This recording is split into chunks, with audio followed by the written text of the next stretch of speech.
Sabes, esta persona me cae bien, me cae fine, cae fan, cae fan, cae fan, cae fan, cae fan. Y así con el tiempo surge una nueva palabra que es parte de una identidad y tiempo después una película que habla de ello y hasta una banda de música, Los Caifanes. Comenzamos.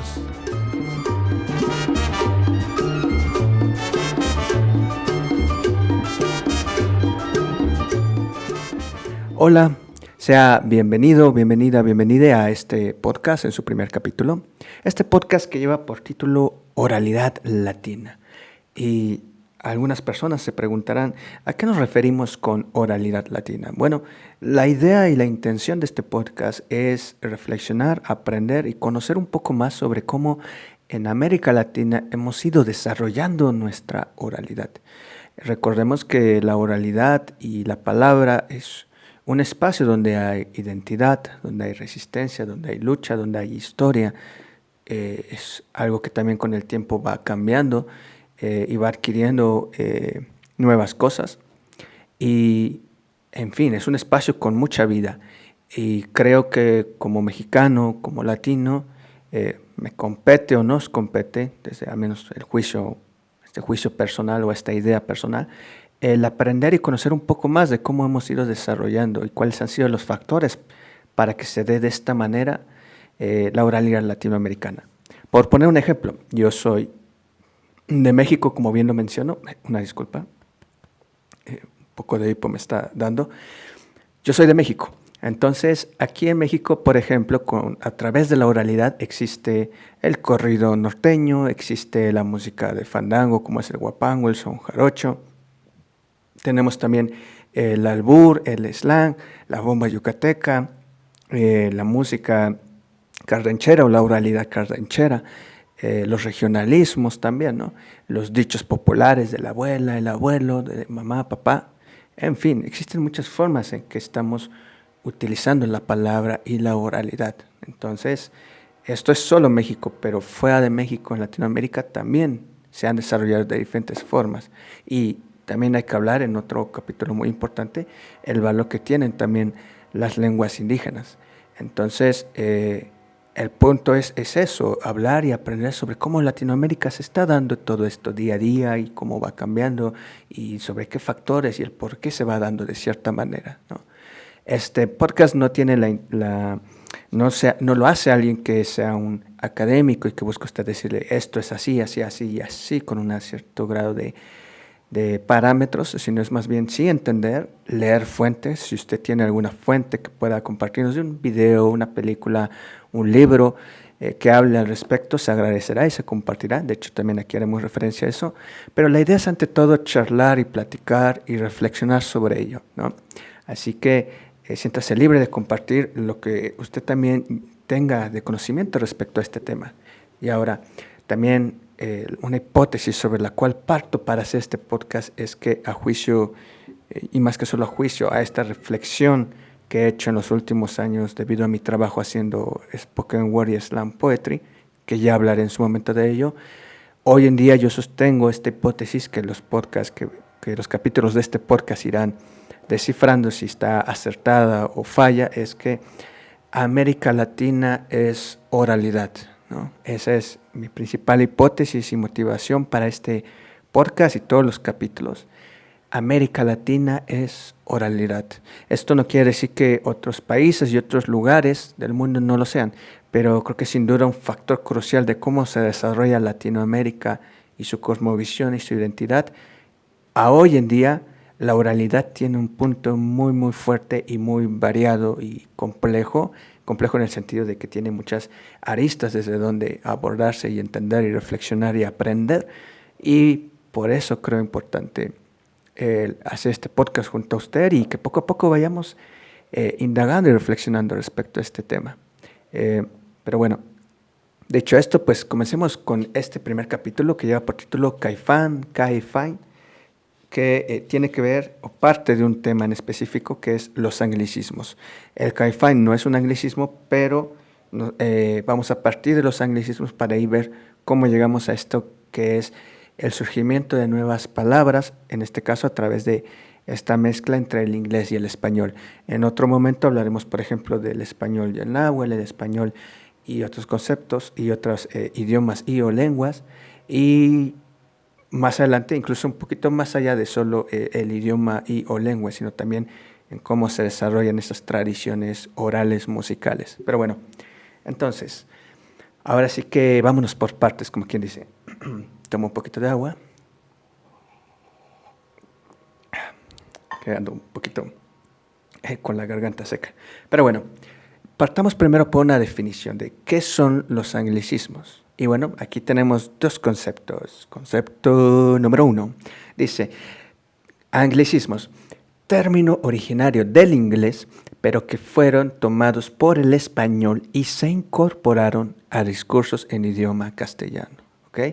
Y ahora vamos con un segundo concepto de definición. Este primero se puede encontrar en internet. El segundo viene ya de un diccionario y dice así, palabra, expresión o giro procedentes de la lengua inglesa que se usan en otra lengua.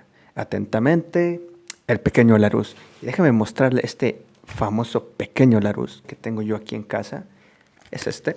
Se lo voy a mostrar en el video de YouTube. Si usted lo está escuchando en audio, pues bueno, es un libro, ¿qué le digo? O un diccionario, mejor dicho, bastante pesado, bastante ancho, bastante largo. Si andas descalabrando a alguien, si se te cae esto, o si te andas lastimando el pie. No sé si, digo, a mí no me tocó, soy de una generación muy chica, o chica en este sentido de ciertas cuestiones tecnológicas, pero ¿se acuerda de los teléfonos de ladrillo que existían en su tiempo? Bueno, creo que este pequeño Larousse es como 4 o 5 de esos teléfonos ladrillo. Y es un poco paradójico que se llame El Pequeño Larousse, ilustrado. Este es del 2008. Sería bueno ponerle aquí quizás edición de bolsillo ya para complementar esa paradoja. Pero lo tengo aquí en casa y me pareció interesante esta definición que contrasta con la de internet, que puede ser un poco más reciente. Este diccionario es del 2008, la definición de internet es un poco más reciente, sin embargo no hay un cambio tan drástico. Más adelante nos servirá nuevamente este diccionario porque en otro capítulo quiero abordar los dichos populares, los refranes, y curiosamente en este diccionario hay un capítulo y una sección dedicada a dichos y refranes latinoamericanos, pero también de alrededor del mundo, de Italia, de España, de Estados Unidos, en fin. Entonces, un diccionario muy bonito, este pequeño Larousse. Pero bueno, regresemos a la esencia de esta primera parte del capítulo, de este capítulo. Y bueno, entonces anglicismos podríamos resumirlo a, exacto, estos préstamos lingüísticos que se insertan a la hora de que nosotros hablamos en nuestro idioma, en este caso el español, ¿no? Vamos a un ejemplo de estos préstamos lingüísticos. Por ejemplo, Wi-Fi o por ejemplo también Bluetooth. Son dos palabras que no en general se usan desde el inglés, que no se les hace una traducción, y ahí se usan en este caso para referirnos a conceptos de tecnología. Backstage, que se refiere a este lugar atrás del escenario. ¿Cuántas veces usted no ha ido a un concierto y dice, mira, me tocó cerca del backstage, o pudimos ir a backstage porque el boleto nos permitía incluso un meet and greet, que se usa mucho hoy en día ese concepto? O si eres el artista o el músico, pues estás en el backstage esperando a que sea el momento de tocar. Póngame en los comentarios qué tipo de música, qué tipo de concierto le gusta ir y a qué bandas le gustaría, una vez pasando o mejorando la situación del COVID, ir a escuchar o ver en vivo. Tenemos lunch para referirnos al desayuno, a esa comida, a esa merienda. Al copyright para referirnos a los derechos de autor. Al bullying, cuando nos queremos referir a este acoso físico, verbal, emocional que se hace hacia una persona. Un hobby, cuando estamos conociendo a alguien y nos le preguntamos, ¿y cuál es tu hobby? ¿Qué te gusta hacer en tu tiempo libre, ¿no? ¿Cuáles son tus hobbies, tus pasatiempos? Cash, para referirnos a dinero, que también eso en otro capítulo lo podemos abordar de muchísimas maneras. ¿De qué maneras conocemos ciertos conceptos? En este caso, cash, dinero, billullo, marmaja, una Sor Juana, un Benito, ¿no? un Dieguito, cuando en el billete mexicano todavía estaba en el billete de 500 Diego Rivera y Frida Kahlo, ¿no? Entonces ahí tenemos otro rating, el que usan los programas, las televisoras, los programas de diferentes medios para evaluar cómo les ha ido, qué tan exitoso ha sido el programa, el rating, jeans, ¿no?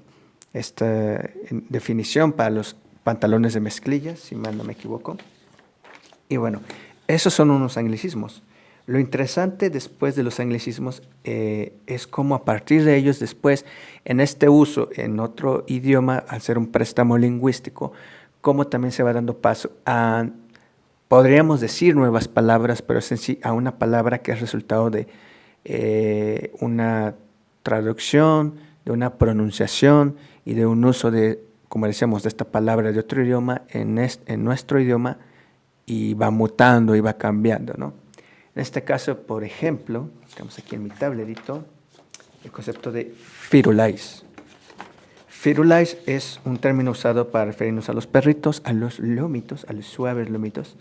Y el término, la frase original era free of lice, que es libre de, lice sería en algunas traducciones pulgas, libre de enfermedades, libre, pues sí, es un perro que tiene todas sus vacunas, que es un perro también en este anglicismo con pedigrí, que es de raza. Y antes, cuando alguien venía hacia México y traía sus mascotas, presumía que eran free of lice. Mira mi mascota que es free of lice, está libre de pulgas, es de raza, es un perro o una mascota fina, ¿no? Pero con el tiempo y la pronunciación, también recordemos que cuando usas una palabra de otro idioma, muy probablemente hay, bueno, no muy probablemente, hay un acento y también hay una pronunciación que varía porque no es un idioma que tengamos desde nacimiento, e incluso aun cuando lo tengamos de nacimiento existen diferentes acentos por regiones y por zonas, ¿no? Entonces es normal que cambie. Y free of lice con el tiempo pasó de free of lice, free of lice, free of lice, free of lice, free of lice, free of lice, free of lice, free of lice, free of lice. Entonces ahora cuando nos referimos a los perritos decimos, mira, ahí está Firulais o ven Firulais, o incluso ya se le pone como un nombre cuando adoptas a un perrito. Recuerden, adopten, no compren. Firulais. Otra troca que se usa mucho aquí en México y sobre todo comúnmente en los estados fronterizos con Estados Unidos para referirse a truck, que es un tipo de camioneta normalmente hecha para ciertos territorios un poco más hostiles o difíciles de manejar, que no son tanto carretera, ¿no? Como puede ser montaña, por ejemplo. Ese tipo de camionetas en inglés se les conoce como truck y en español, pues ante este uso se le empezó a conocer como troca, ¿no? Este está interesante, que es el con el que abrimos el capítulo, que es Caifán, Caifanes, que según el buen Carlos Monsiváis en algún momento explicó, dice así: proviene de los mexicanos avecinados en California, conocidos como pachucos, que mezclan palabras en español-inglés, ¿no? Entonces se referían, es que él me cae bien, ¿sabes? Él me cae fine, Caifán. Y con el tiempo, al igual que Firulais, se empezó con el tiempo a cambiar un poco la pronunciación, incluso cómo se usaba la palabra, y terminó en Caifán. Y de hecho, con el tiempo también se creó, o mejor dicho, formó parte o se relacionó como parte de la identidad de un cierto grupo. Y de hecho la película Los Caifanes de 1967 lo habla como Caifán es el que las puede todas. O también aquí dice, sujeto al borde de la ley que ha conseguido el respeto y el liderazgo de su barrio, ¿no? Estamos hablando de un término para referirse a un grupo de origen de barrio, ¿no? De hecho, en la película Los Caifanes, y la recomiendo, puedan verla. De hecho, ahí sale Carlos Monsiváis, sale Oscar Chávez. Hay un reparto muy, muy grande de grandes actores y actrices jóvenes. La película trata, de hecho, sobre una pareja de clase socioeconómica alta, burguesa, que después de terminar una fiesta, están en la noche por las calles de Ciudad de México y en ese proceso de estar buscando dónde continuar divirtiéndose, pues dan con estas personas que son parte de esta banda conocida como los Caifanes, que ahí mismo se lanza esa definición, un Caifán es el que las puede todas. Y bueno, estos chicos de barrio se unen e invitan a esta pareja burguesa a pasar una noche pues recorriendo diferentes lugares de la Ciudad de México. Es una película muy interesante y es muy importante dentro de la historia del cine mexicano. Y ahí es, digamos, donde podríamos decir se popularizó un poco más el concepto porque como también se refiere mucho, es un concepto que se usaba principalmente en la capital de nuestro país.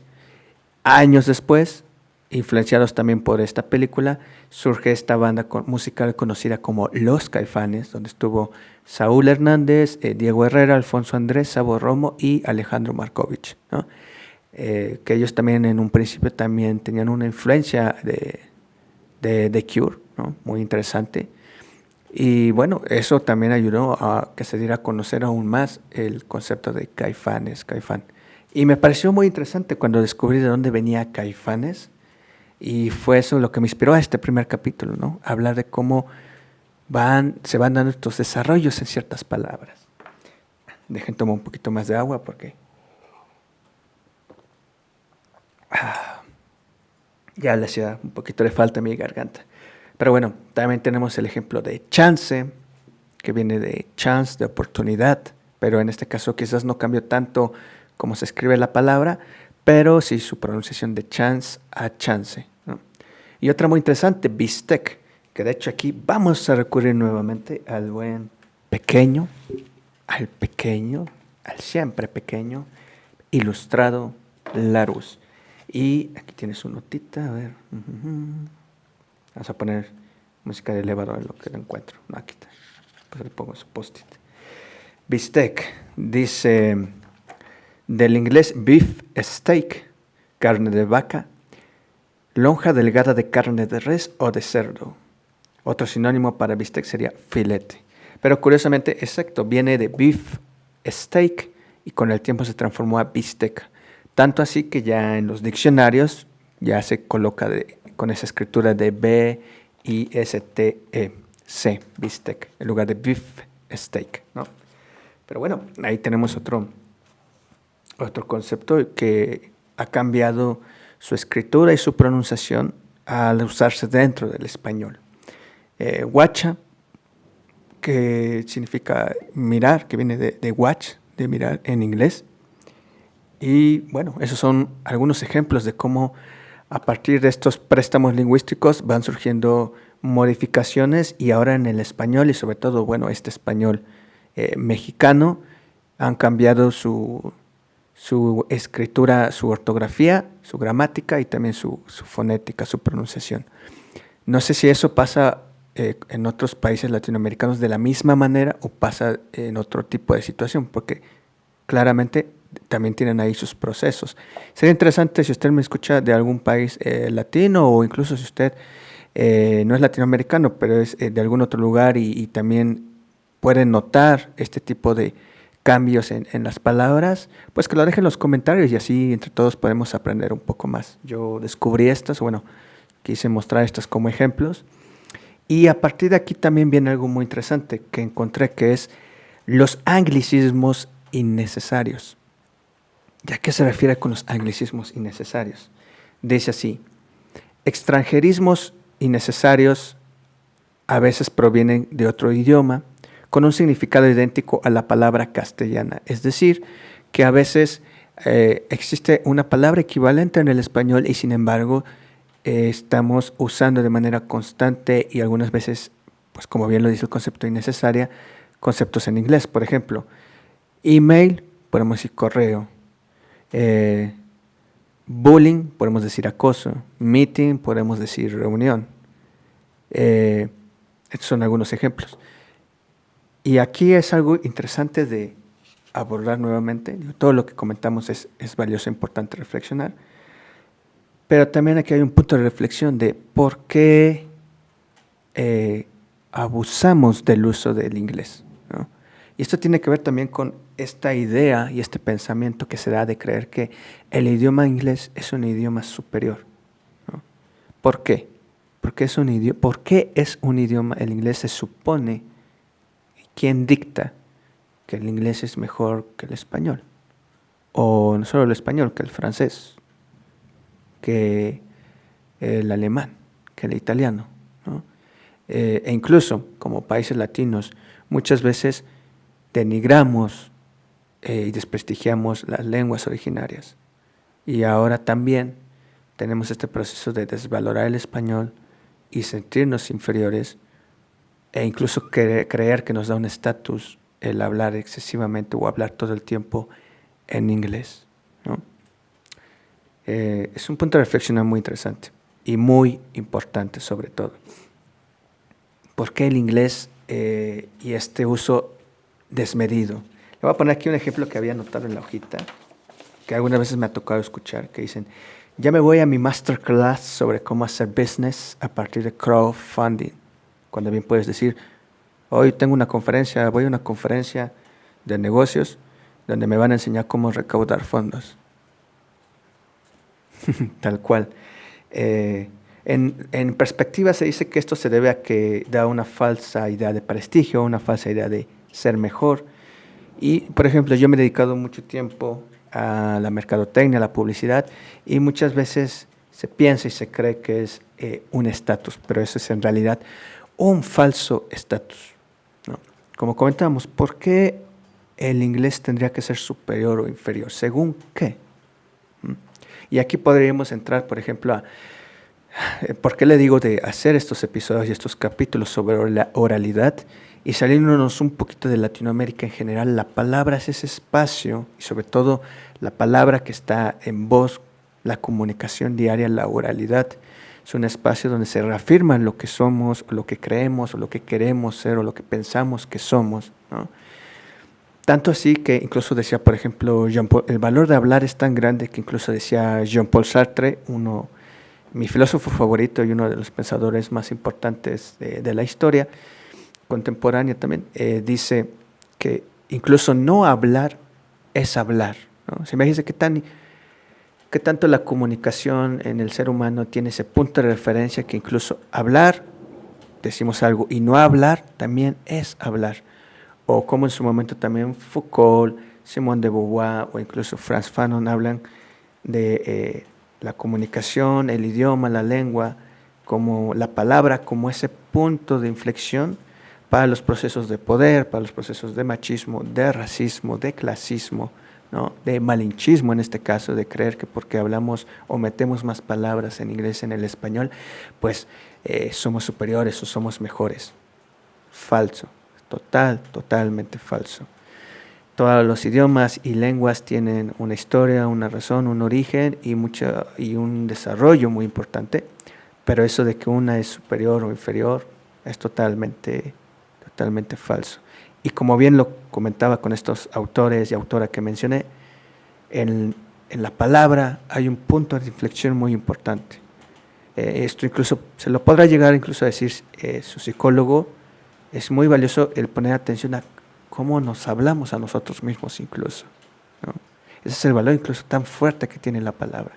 Cómo nos hablamos a nosotros mismos. Eso influye mucho. Cómo nos tratamos, cómo hablamos de los demás, qué palabras, qué definiciones y conceptos usamos, ¿no? Porque ahí se nota el racismo, el machismo, el clasismo, el malinchismo y demás. Ahora, tampoco se trata de vivir como policía vigilando cada palabra y cada concepto, ¿no? Y tomarnos todo a pecho. No. Pero sí es necesario comenzar, o retomar, mejor dicho, el tener noción de cómo nos hablamos a nosotros mismos. Y es válido que si en algún momento dices algo y te equivocaste, lo corriges. Pero volvemos a lo mismo, es retomar el prestar atención a qué decimos y qué se nos dice y bajo qué argumentos, ¿no? Y la palabra es ese espacio muy importante. Y bueno, hasta aquí terminamos este primer capítulo, partiendo de los anglicismos y cómo estos préstamos lingüísticos parten y dan origen a que se van dando nuevas palabras o, una palabra va cambiando y transformándose al usarse en otro idioma e incluso en el mismo idioma, si investigamos e indagamos, y si alguna lingüista nos puede ayudar con algunas definiciones o conceptos desde donde podemos investigar un poco más, pues sin duda, las palabras siempre están en ese cambio constante, no solo las que son de préstamos lingüísticos de otro idioma. El español en sí también tiene influencias, por ejemplo, hasta donde recuerdo, del árabe, ¿no? También México, en el otro capítulo podemos hablar de cómo las lenguas indígenas también influyen, como el náhuatl, el zapoteco, el mixteco y las demás lenguas que existen en México y en Latinoamérica, influyen dentro de este español que tenemos, o que se ha ido dando, mejor dicho. Pero bueno, quisiera cerrar el capítulo dejando un pequeño clip de una entrevista que le hacen a Carlos Monsiváis, que Carlos Monsiváis, para quien no tenga mucha noción de quién fue y quién ha sido y la importancia de su trabajo, es que Carlos Monsiváis fue un cronista y un pensador muy importante que narró y reflexionó sobre las sociedades, la cultura y el desarrollo incluso de un país, incluso como México y como Latinoamérica. Su trabajo es muy importante y muy valioso porque hace reflexiones muy claras sobre ciertos elementos de cómo se van desarrollando las sociedades y sobre todo la sociedad mexicana, que es pues de la que él es parte o fue parte en vida, ya en paz descanse, murió hace unos años. Y en una entrevista que le hacen en Chile, en un programa de televisión llamado Lo Bello de Pensar, si mal no recuerdo, él habla, por ejemplo, un poco de cómo una película como Amores Perros, ahí te estoy parafraseando un poco, pero él ahí habla y ejemplifica un poco de cómo Amores Perros muestra esta situación de la influencia que tiene la cultura de Estados Unidos sobre la latina y en este caso sobre la mexicana, y una influencia pues que no en primera instancia, más que decir si es buena o mala, es importante entender que se está dando y que tiene ciertas complicaciones y problemáticas, porque como bien lo menciona ahí Monsiváis, comenzamos a querer imitar el lenguaje inglés transportándolo en español, ya no solo con préstamos lingüísticos, sino en este caso él pone el ejemplo de la película Amores Perros y cómo trata de asimilar o imitar el ritmo de habla que tienen películas de Estados Unidos, como es el caso de Pulp Fiction, ¿no? Está interesante, voy a dejar ese clip e igual voy a dejar el link por si quieren ver la entrevista completa, donde él habla mucho sobre el cine, la oralidad, que es un tema muy bonito, y mucho más sobre Latinoamérica y la cultura. Entonces, dejo aquí este pequeño clip para despedir este primer capítulo. Le agradezco mucho por haber escuchado este primer episodio. Aún estoy pensando cuál será el tema del segundo episodio. Hay muchos que tengo ahí en mente, como la identidad afro-mexicana, también la influencia de las diferentes culturas de origen africano y cómo influyen en el español y en la cultura mexicana. De hecho, en México existe la cultura afro-mexicana, ¿ya? Y es importante denunciar eso. Quiero también quizás hablar en otro capítulo del albur, del slang, mientras sigo contactando a gente de otros países latinoamericanos que puedan explicarnos y mostrarnos un poco más de cómo es la oralidad latinoamericana en sus países, que de viva voz podamos conocer, escuchar y reflexionar respecto a ello, ¿no? Como decía al principio, payadores argentinos, trovadores panameños, repentistas cubanos, de Chile, de Bolivia, de Ecuador, de Perú, de República Dominicana, Costa Rica, Guatemala, El Salvador, en fin, ¿no? Pero bueno, aún estoy pensándolo, quizás también en algún capítulo quisiera hablar de Cantinflas y de lo que seríamos el arte de, o ni siquiera arte, pero el hablar para no hablar, ¿no? Lo que llegó a ser Cantinflas a través de la oralidad. La música latinoamericana, la música latina, cómo tiene ciertas influencias una con otra y cómo incluso nuestra propia oralidad día a día tiene un grado de musicalidad. En fin, perdón, me estoy extendiendo demasiado.